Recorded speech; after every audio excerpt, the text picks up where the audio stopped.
Well, this week I lost a dear friend, and I'd just like to take this time to show you all his miniatures and tell you a little bit about my friendship with him. I'm sure gonna miss you, Stephen.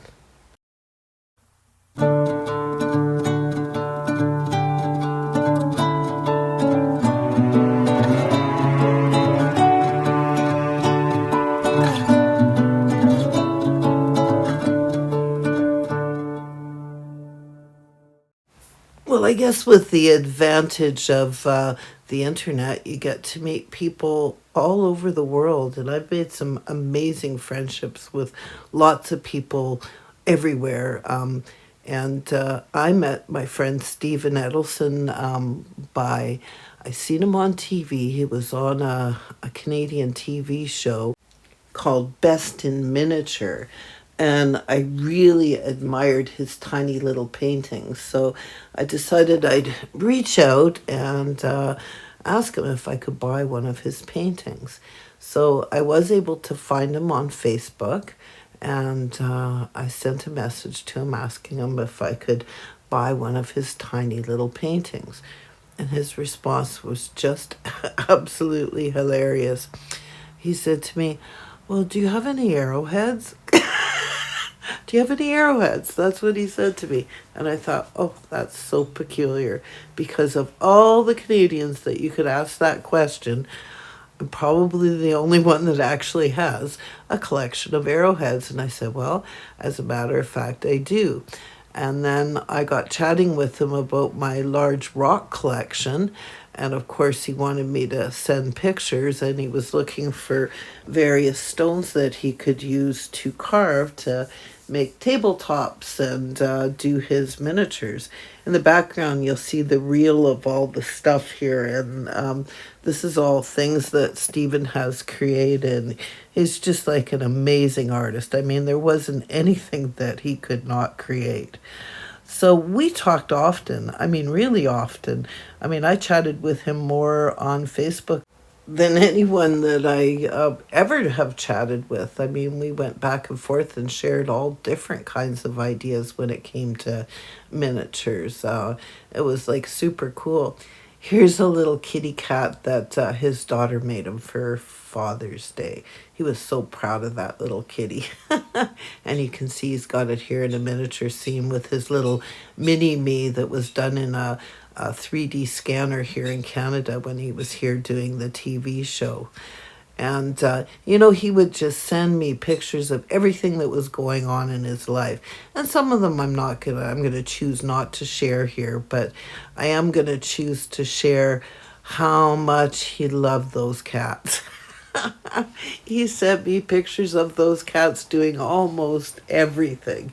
And then here's his little miniature paintings, which I feel so privileged that I have a couple of them in my collection. And this was a recent article that was written about him in a magazine there in the UK, and it was showing his little elephant collection. And it's funny because I had a box ready to ship to him with some little elephants that I wanted him to put into that little room, which makes me kind of sad because I sure will miss all of our chats. So you can see here, like everything that he just did so well. It was crazy. I mean, look at this little fireplace that he made. Now, of course, there was a whole series of photographs showing how he made the fireplace, but that was the end result.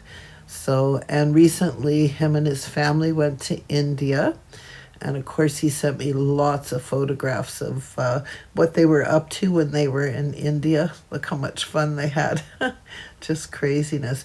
There's one particular picture that I think is just absolutely beautiful of him and his wife, Lise. So there's Lise there in the pink. And he was so in love with her. I mean, Lise, he loved you so much. So look at that beautiful, beautiful photograph. I just love it.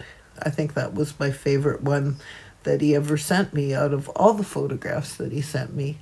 And of course, these doll houses that he would create. out of almost anything. So definitely not a traditionalist when it came to doing doll houses. He liked to create them himself. So, and of course, he liked lots of photos with his cats posing with the doll houses. Just absolutely beautiful. So you can see in perspective. So that doll, which is a miniature of Stephen himself, would be only just less than 6 inches. And here he is. He was working on the lathe and making these little vases and containers. And of course, he couldn't stop at just one, he had to make hundreds of them. So he did miniatures the same way that I like to do miniatures. I mean, I can't just make one thing, I have to make a million of that thing. So, and yeah, he was planning on having a show there in the UK in December. And I'm so sad because I was going to send him some of my pottery to sell at his show. So, and look at the detail of the work that he did. Now this is a miniature setting. Do you see the background of the back of the wall? Like that's all hand painted. Like the creativity of this man was just on a whole other level. Like, you know, people just don't think the same way that he thinks. I mean, he just had such a creativity in him that just doesn't exist in other human beings. I mean, yes, there's lots of people that are really, really great at doing miniatures, but you know, typically, you know, they work out of the same kind of materials. Like Stephen could find anything and turn it into a miniature. It was just a knack that he had that came from his art background, I'm sure. I mean, he had a background in restoration of paintings and an arts degree, and he really, really, really made use of it when it came to creativity. I mean, when you look at that box, doesn't it look like something that came out straight out of 1860? No, that's something that he created himself and hand painted himself. So, I mean, not everybody is capable of art on that level. And it was just such a pleasure for him to send me photos of all of the stuff that he was working on. So, and I mean, you know, I would send him pictures of my crocheting and my little pottery, and I would mail him little care packages, and he would mail me things. Like, look at these little miniature paintings. They're just so lovely. I actually own the one on the top left of that photo. And, you know, you can see, like, you know, you just don't see that kind of artwork done on a miniature scale. Just absolutely beautiful. So these are all the nudes that he went on a nude kick. So he was painting lots of nudes there for a while. And here's another kitty cat photo.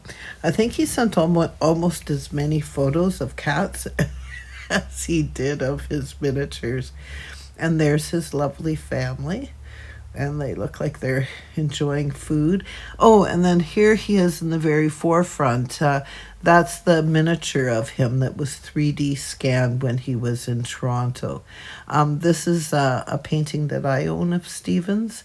Just beautiful. Just a thing of beauty. Just, oh, I can't even tell you how beautiful. And he sent this and said, "This is my messy work area." Not too messy to me. And more cat photos, of course. Yep, just absolutely something else, let me tell you. And yeah, I mean, the creativity that exuded from this human being was just breathtaking, just absolutely breathtaking. And he'd also send me some like interesting things like poetry. I'm just going to play a little clip of the poetry he would send. Two roads diverged in a yellow wood, and sorry I could not travel both, and be one traveller. Long I stood, and looked down one as far as I could, to where it bent in the undergrowth. Then took the other as just as fair, and having perhaps the better claim, because it was grassy and wanted wear, though as for that the passing there had worn them really about the same. And both that morning equally lay, in leaves no step had trodden black. Oh, I kept the first for another day, Yet knowing how way leads on to way, I doubted if I should ever come back. I shall be telling this with a sigh. Somewhere ages and ages hence, two roads diverged in a wood, and I took the one less travelled by, and that has made all the difference. Robert Frost, he says. The American chap. You could live an entire lifetime and be miles and miles and miles apart from somebody and just connect. And that's what happened with me and my friendship with Stephen. I mean, look at this dollhouse. Like every single item in these doll houses are all handcrafted by him. I mean, he would throw in the odd item that he would pick up at a boot sale, but by and large, almost everything in these rooms are all absolutely 100% created by him. Do you see the background? That's not wallpaper. That's all hand painted. So, and just tons and tons and tons of stuff. And I think that's what made his miniatures so unique is because of the diversity of the items that he would place inside of each of the miniature items that he would create. Now you see the books in the background there. Now I don't know this for a fact, but he used to make books out of twigs. He would just cut twigs down and then paint them to look like book spines. So they wouldn't really be real books. They would just be little twigs that are all painted to look like books. Like just incredible. I mean, who thinks like that? And then of course here's his trip to Australia that he did last year. And I'll show you, these are all the paintings that he worked on when he was in Australia. So he spent quite a considerable amount of time just painting while he was there. And like the work is just so incredible and so beautiful. Like look at that. Isn't that just beautiful?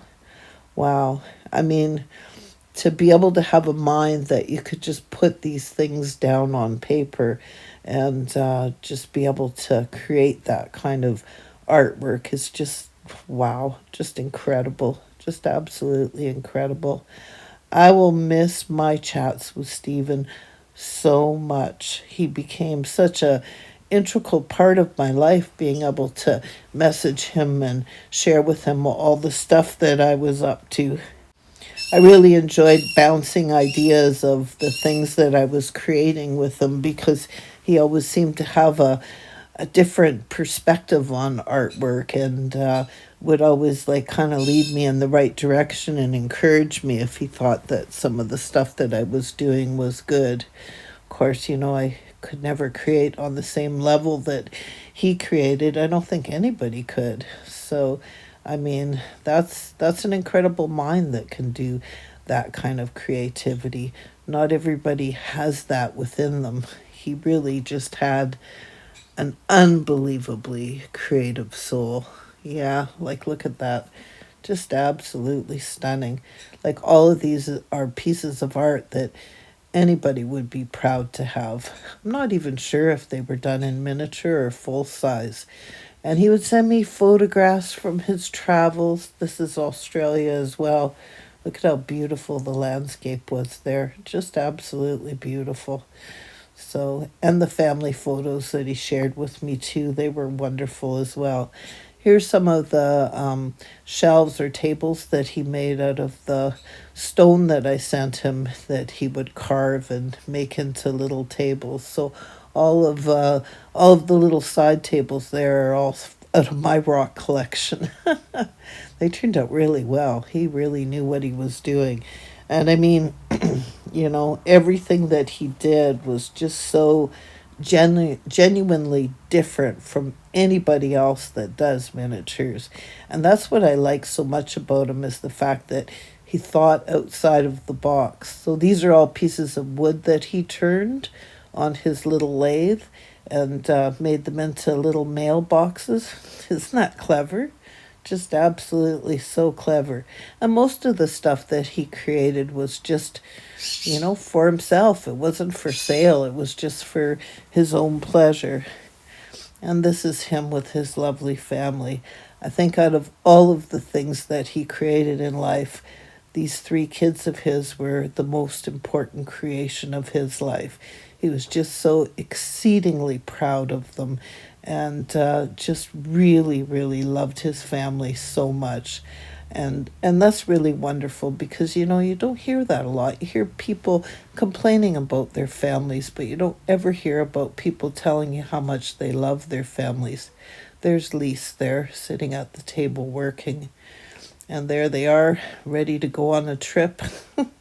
So I know that his family will miss him so dearly. There's his oldest son with his girlfriend, I think, at a graduation. So I just love these pictures that he shared with me. And I will miss him for always. He just really became an important part of my life, and I will miss him. My sincere love to your family, Stephen. I can't even imagine how much pain they must be in right now. And the miniature world will miss you forever.